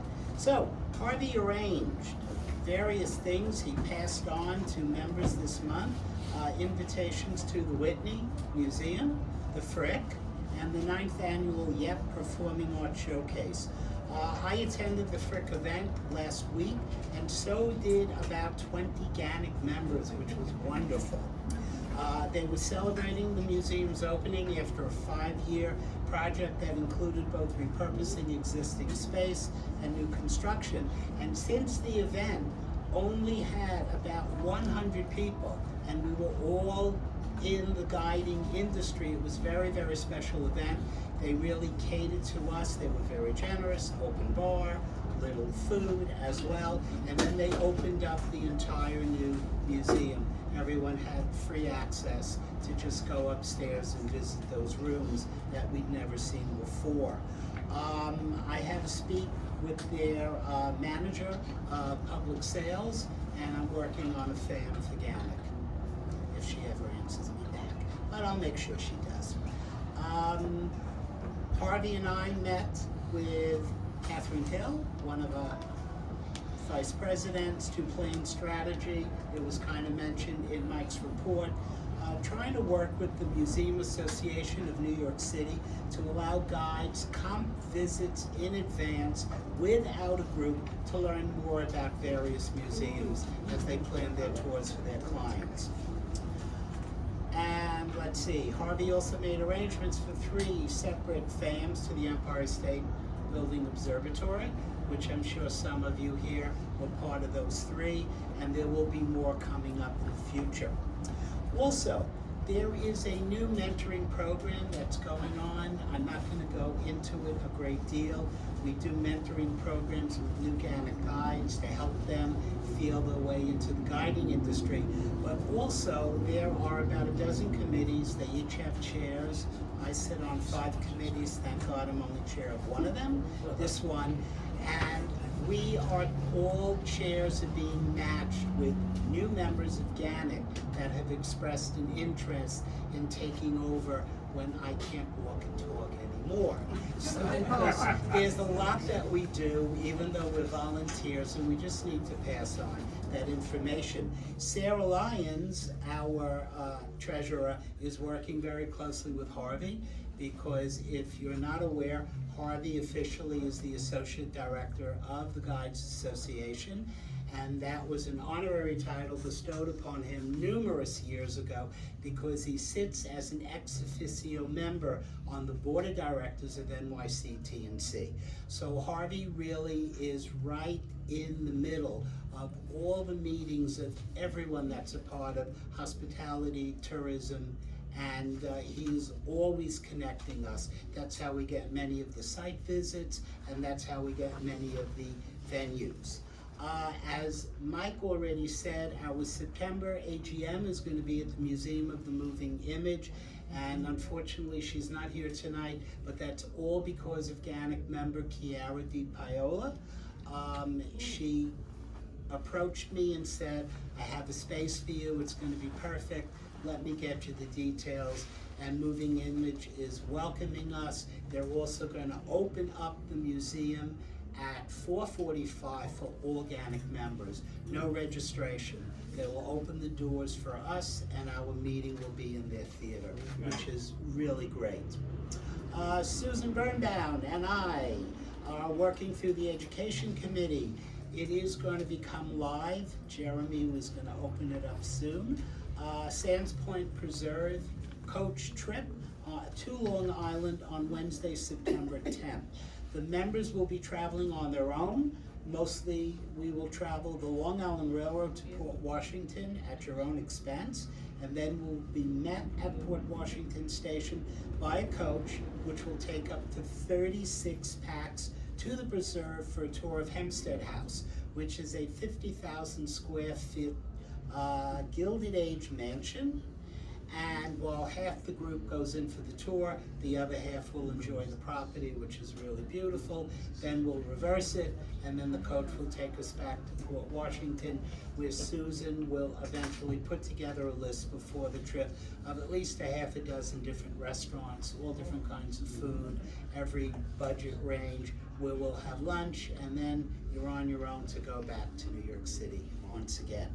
We did not do a coach trip last year. Unfortunately, since COVID, to rent a coach to take us from New York to wherever we're going for the day is somewhere between $3,000 and $4,000. So we rented a coach locally just to take us from the station to Sands Point Preserve, and it's a fraction of that cost. Let's see, finally, I want to welcome our latest industry partner, All New York Fun Tours, voted in by online ballot by most of you, July 22nd. And again, a special thank you to Ariel Peralta and Shanice Rufin at Luna Park for welcoming us once again. Another free venue. So, more to come. Any questions? Any questions for Bob? Okay. Okay, thanks, Bob.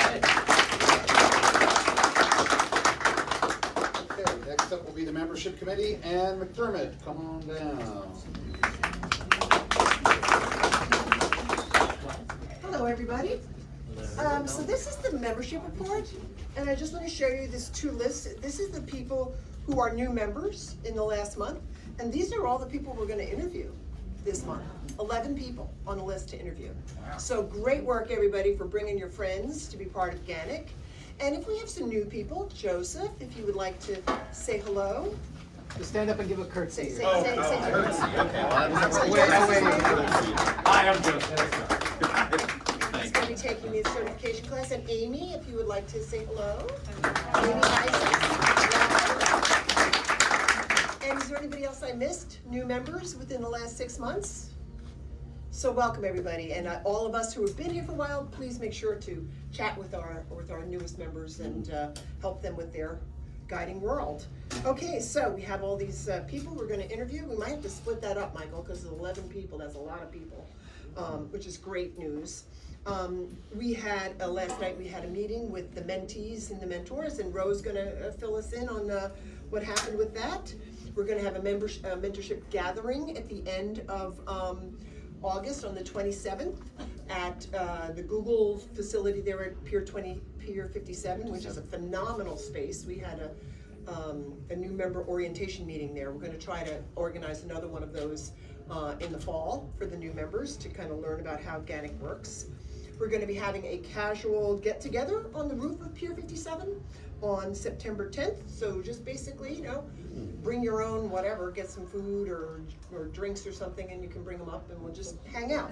Because the more we all get together, the more we all talk to each other, the more we help each other, the better it is for all of us, right? You know, the more connections we make, the better our business is going to be and the happier we're going to be. I feel, anyway. And then we're gonna have another networking event, probably at Phoebe's. Tony and I were talking about it, in October or November before the next meeting. We had one at Phoebe's last year, which is a really great venue on the Lower East Side on 4th Street and the Bowery. Very easy to get to. It's not Brooklyn or Queens, okay? We all love coming to Brooklyn or Queens, but it's a bit of a challenge for some people.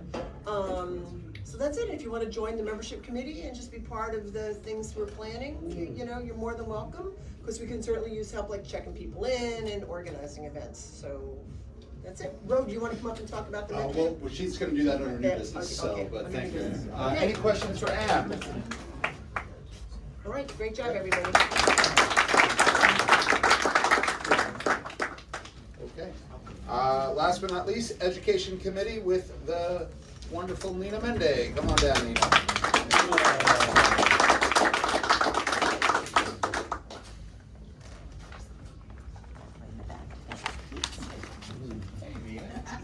I know. My hands. All right, so this is always a synergy of committees, so I just want to say, you know, our education committee is growing, which is great. We have new members. And before I start the formal report, I just want to give a shout out to Mason over here. Mason, right up here. He has an announcement to make, and I think this is a great opportunity, and it's the only August thing going on, August 9th now. Staten Island Society of Model Railroaders trip to Shoreline Trolley Museums. You want to talk about it quickly? Yeah. The Shoreline Trolley Museum, they have 3 Brooklyn routes. They actually ran there. And actually, one of them was given in Lend-Lease to Vienna, Austria. And after Vienna, Austria got their own trolleys, they said, does somebody want it back? So somebody in the state department arranged for it to come back, and it's going to be run by the museum this Saturday. But the real reason I'm doing this tour, and they're arranging the tour, is because the Staten Island Rapid Transit had heavyweight cars that were built by the B&O Railroad. 3 of them were supposed to be preserved. Actually, 2 got scrapped, unfortunately. They have the last one was still with the wicker seats in it, and all the signs for Coney Island and so on. They want to preserve it, and I've made a special arrangement with them to have a viewing of it. And my goal is actually to help them restore it. So, anybody who's interested, they still have room on this. 2 people here at GANYC have already expressed interest. And Catherine over here, 2 of us. So if anybody wants to come, I got some flyers. I know it's last minute, but it's all a situation. Yes. Do you have a? Yeah. Do you have a flyer? Yeah, he has flyers. He'll be passing them around. I just wanted to announce it before. I have a tendency to go along with the education one and fit him in. Because it's a really great opportunity, you know. Just a suggestion, Nina, put it in the Facebook group. Yeah, we're gonna put it on the Facebook group, and I don't know how many slots you have left, Mason, but, you know. And Mason's from Staten Island. We have a Staten Island. Staten Island resident and longtime tour guide, so we're always great to have Staten Island. Okay, one quick coming up, upcoming events, education. August 27th, Stop the Presses, Michael Morgenthau, sold out again, but yeah, that's a great tour. I've taken it before. And it's the colorful history of New York's newspapers. And September 9th, Klein Deutschland tours, 10 a.m. also sold out, but we do encores. September 16th, Visit Talon House organized by Beth Goff.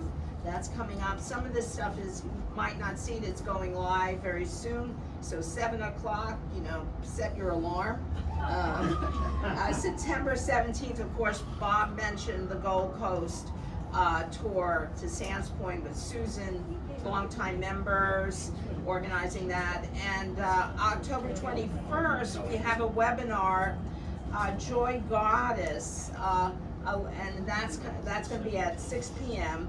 And that Alayla Walker and the Harlem Renaissance with author Alayla Bundles. She's the great granddaughter of Madam C.J. Walker. Wow. And that's going to be an all-star, GANYC event, and that's October 21st. So things to look up.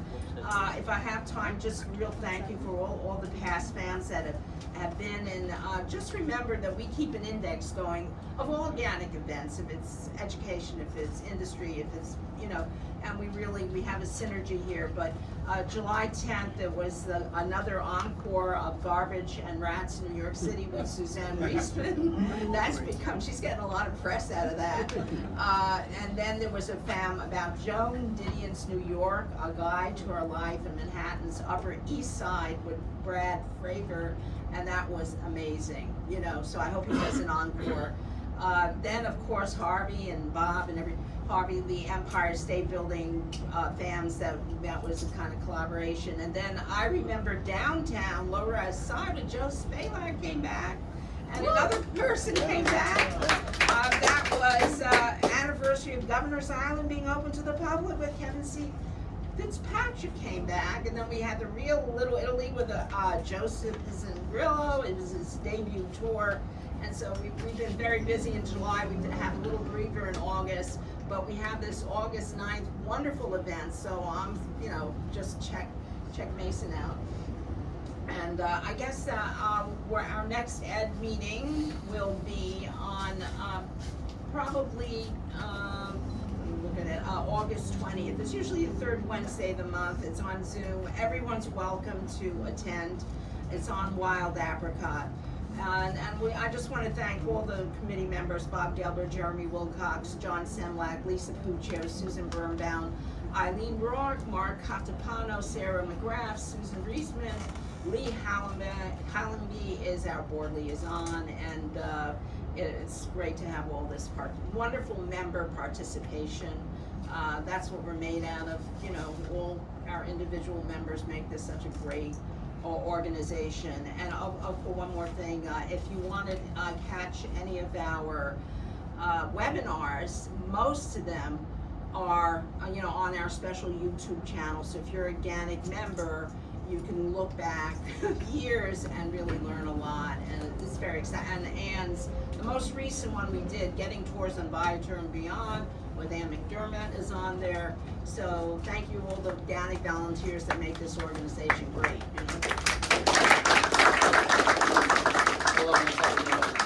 Just to clarify something, because I think Bob misspoke and Nina corrected it. The actual date for Sands Point is September 17th. Didn't I say You said that? September 10th by accident. Oh, I meant. It's fine, but I just want to make sure there was no confusion, Yes. because Ann also announced an event for September 10th.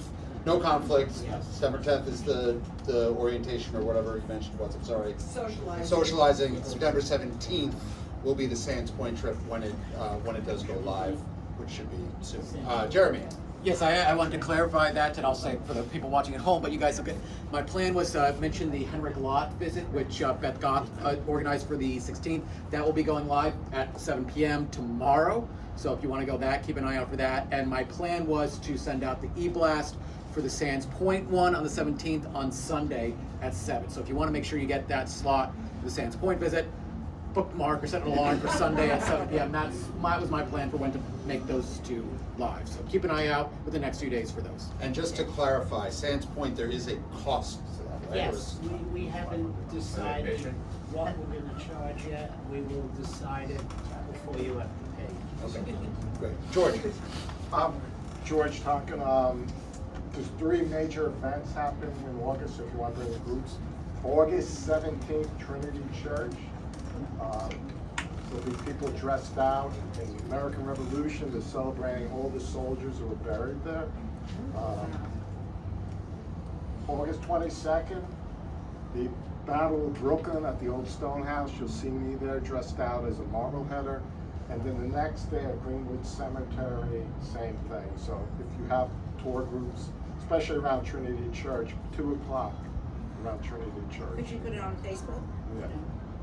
So just give you guys a heads up. Yeah, if you have a chance to throw that on the GANYC members Facebook page to remind people, that'd be amazing. Thank you, George. Anything else for Nina? Was that a YouTube channel? What? Was that about YouTube? Yeah, I think it's you just get it automatically if you're. It's GANYC.org/library. Oh, okay. GANYC.org/library, and they're all listed there. Yeah, you have to be GANYC member to access it, but it's. As long as you're logged in, you'll Yeah. be able to access it. Yeah, yeah. Lee. So I'm Lee Hollingby. So I just really wanted to give a shout out to Ann and Jeremy for doing the Viator webinar. It was really helpful. I hadn't really thought to put a tour of mine on Viator, and they gave me courage to do it. It was challenging, but and about 2 weeks later I got my first Viator booking. So anyway, if anybody's thinking of Viator, if you haven't thought of it, and you know, maybe you should, I really encourage you to watch it. And they did a very clever thing. They did one webinar where Anne really went through the Viator site step by step and showed you what to do. But then they had a follow-up with 3 fairly new guys. I know one of them is Susan Reisman, who does the rats and garbage tour. But anyway, these new guides talked about their individual experiences with Viator. And so I thought that was really a terrific thing to do for the guides, and I really appreciate it. And I understand you're thinking of doing one on Get Your Guide. Yes, we're thinking about it. Yeah. It'll probably be in the fall. Okay, great.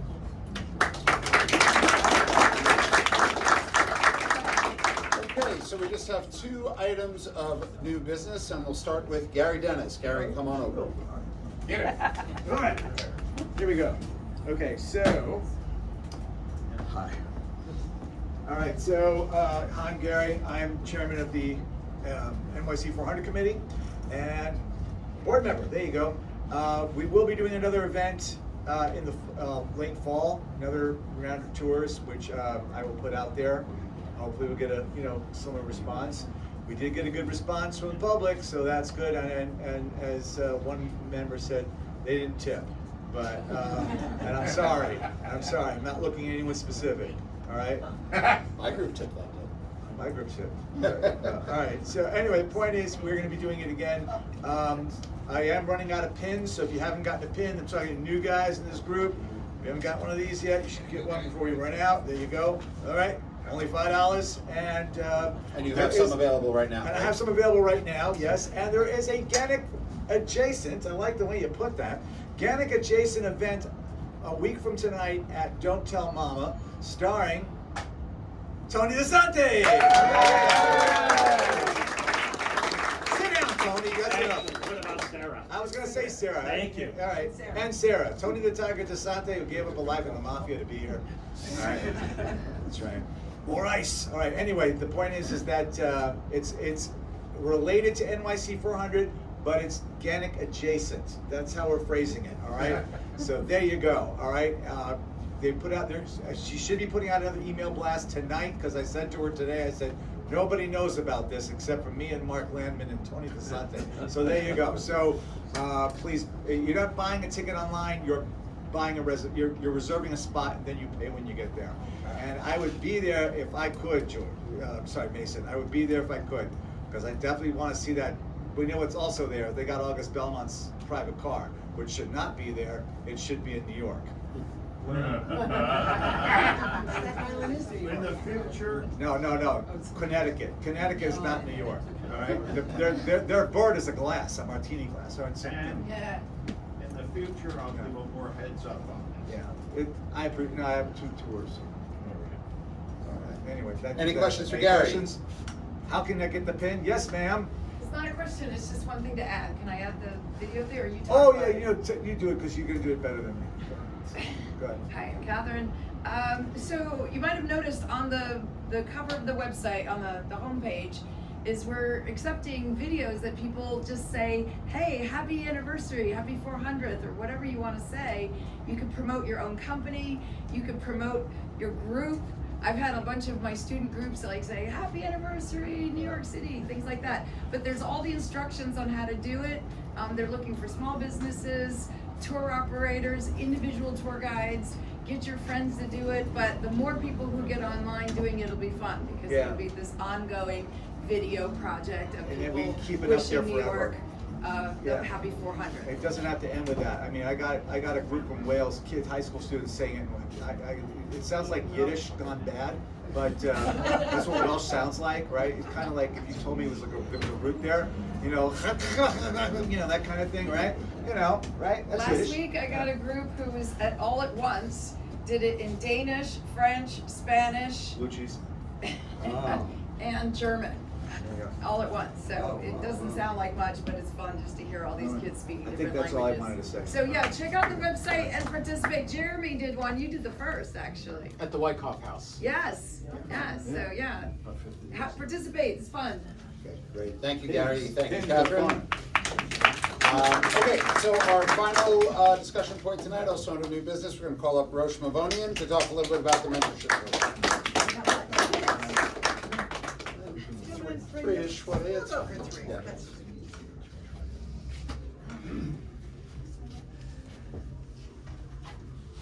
All right, so I was asked to update everybody a little bit on the mentorship program that we have started up again. I know we did it a few years ago. I asked to up that program a little bit earlier this year. We do have a number of pairs already working through some goals. I was asked to do this a little late, so I didn't unfortunately bring a list of everybody who's participating, but I would like to say to anyone and everyone here who is participating as a mentor, thank you so much. You really are making a real impact on some of the new people to the industry and to GANYC. We just had a meeting last night over Zoom where we looked for people who had raised their hands to be a mentee, to get some guidance and advice, to give us a better sense of what it is they want to accomplish during a mentorship program. One of the takeaways from the first set of pairings was that there were some mismatches. You know, sometimes people wanted more advice about how to start a business, and they got paired with someone who really worked with tour operators and could introduce them to someone who would hire them. So a little bit of a mismatch. So we tried to ameliorate that by the Zoom meeting last night.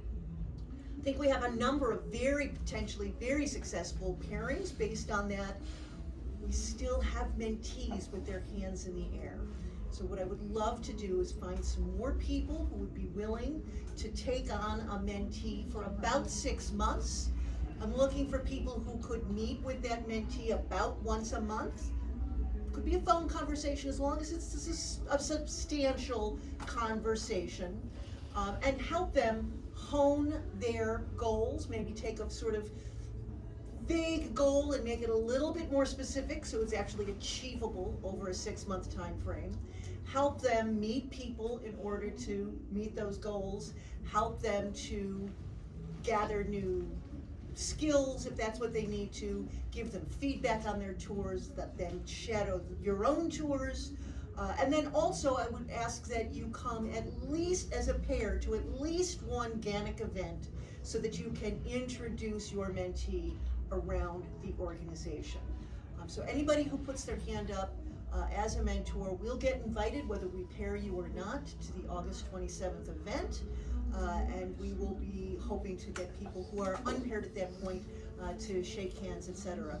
You can let me know either at nycwithro@gmail.com, or you can email the membership committee at membership@ganyc.org. And I'd be happy to take any questions if people have them, or you can grab me as we're filtering out or after drinks later.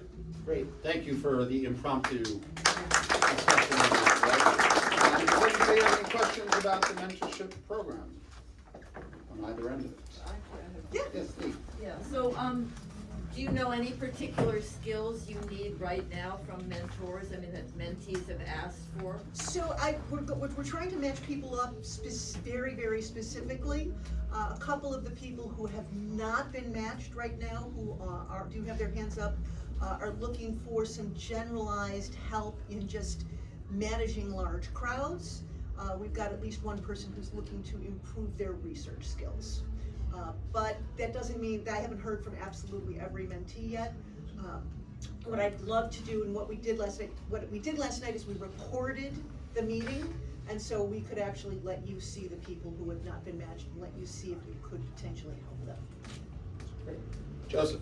What are so? Stand up, please. Stand up. I'm Yes. so sorry. Yes. What are the requirements to become a mentor? There's no requirements that you want to do it and feel that you can help. Thank you for answering the question. Yeah, I'm not being very prescriptive about Right. this No, that's kind of fair. thing, unlike the kinds of programs. The hope is that we will just match up people who have needs and people who have information. Thank you. Sure. Any other questions for Ro? Okay, thank you, Ro. Thank For you. doing that on